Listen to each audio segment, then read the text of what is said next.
गोवा के गांव में मारिया नाम की एक बहुत ही खूबसूरत लड़की रहा करती थी। मारिया ने ये ठान रखा था कि वो सबसे हैंडसम लड़के से ही शादी करेगी। एक दिन जब मारिया गांव के रास्ते आ रही थी तो अचानक उसके सामने एक बहुत ही हैंडसम नौजवान घुड़सवारी करते हुए आया। मारिया और उस लड़के ने एक दूसरे को देखा और उन्हें तुरंत एक दूसरे से प्यार हो गया। वो लड़का घोड़े से नीचे उतरा। हेलो, मैं पीटर हूँ। What is your good name? Maria. क्या आपकी शादी हो चुकी है? ये सुनकर मारिया शर्मा गई और वहां से दौड़ते हुए अपने घर चली गई।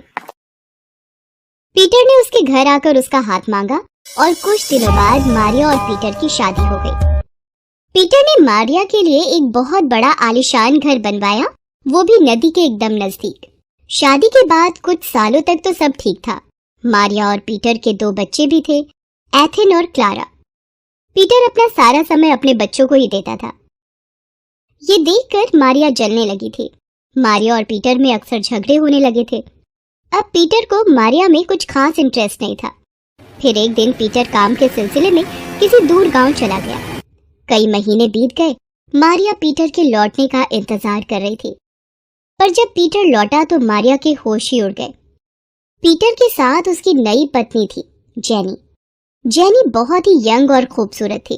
जेनी को देखकर मारिया खुद को रोक न सकी और रोते हुए उसने अपने आप को कमरे में बंद कर दिया। कई दिनों तक मारिया कमरे में रोती रही और सोचती रही। फिर एक रात उसके सिर पर खून सवार था। मारिया ने अपने दोनों बच्चों के हाथ पकड़े और उन्हें नदी के पास ले गई और बिना कुछ सोचे मारिया ने उन दोनों को नदी में फेंक दिया। जब मारिया ने अपने बच्चों की चीखें सुनी तब उसे समझ आया कि उसने क्या कर दिया। वो अपने बच्चों को बचाने खुद नदी में कूद गई। नदी का बहाव तेज होने के कारण न मारिया बच सकी और न ही वो अपने बच्चों को बचा सकी। अगली सुबह जब गांव वालों को मारिया की लाश मिली तो उन लोगों ने मारिया के शरीर को दफना दिया। जब मारिया की आत्मा स्वर्ग के द्वार के अंदर प्रवेश करने जा रही थी तो फरिश्तों ने उसे वहीं रोक दिया। रुक जाओ, तुम तब तक यहाँ नहीं आ सकती जब तक तुम अपने साथ अपने बच्चे न ले आओ। मारिया की आत्मा वापस उस नदी के पास आ गई और तब से वो नदी पर बैठकर रोया करती है। गांव वालों ने उसे ला लोरोना का नाम दे दिया, जिसका मतलब है रोने वाली चुड़ैल। जब भी कोई बच्चा इस नदी के पास आता है, मारिया को लगता है कि वो उसका बच्चा है और वो उसे नदी के अंदर खींच लेती है। अब तक कई बच्चे ला लोरोना का शिकार बने हैं। ला लोरोना के इस खतरे से अनजान विलियम्स और उसका परिवार इस गांव में नया था। विलियम्स के बेटे जेक को तैरने का बड़ा शौक था, पर जैसे ही वो उस नदी के पास पहुंचा, ला लोरोना ने उसे नदी के भीतर खींच लिया। जेक! जेक! विलियम्स और गांव वालों ने जेक को बहुत ढूंढा, पर वो नहीं मिला। उस दिन विलियम्स ने ठान लिया कि वो ला लोरोना का अंत करके ही रहेगा। मेरे जेक की तरह तू और किसी बच्चे को नहीं खाएगी, ये मेरा वादा है। ला लोरोना का अंत करने के निश्चय से विलियम कई चर्चेस में गया और वहां उसकी मुलाकात फादर होप से हुई। विलियम्स ने रोते हुए फादर को अपनी सारी कहानी बता दी। मेरा जेक तो नहीं रहा, पर मैं नहीं चाहता कि वो चुड़ैल किसी भी और बच्चे का शिकार करे। मैं तुम्हारी जरूर मदद करूंगा, पर इसके लिए मुझे उस चुड़ैल के बारे में सब कुछ जानना होगा। फादर होप विलियम्स के साथ उस गांव आए। वहां उन्होंने मारिया की पूरी कहानी के बारे में पता लगाया। फिर फादर होप विलियम्स के साथ उस नदी पर गए। वहां के पेड़ और पानी फादर होप से कुछ कहना चाहते थे। फादर होप ने अपनी आंखें बंद कर ली और वो उनकी बातें सुनने लगे। हमने खुद अपनी आंखों से वो घिनौना पाप देखा है।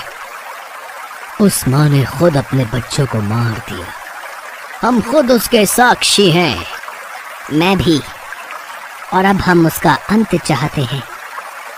आप हमें अपने साथ ले जाइए। उस फायर ट्री के पत्ते और मेरा पानी मिलकर उस चुड़ैल का अंत करेंगे। फादर ने अपनी आंखें खोली और विलियम से कहा, तुम इस नदी का पानी भर लो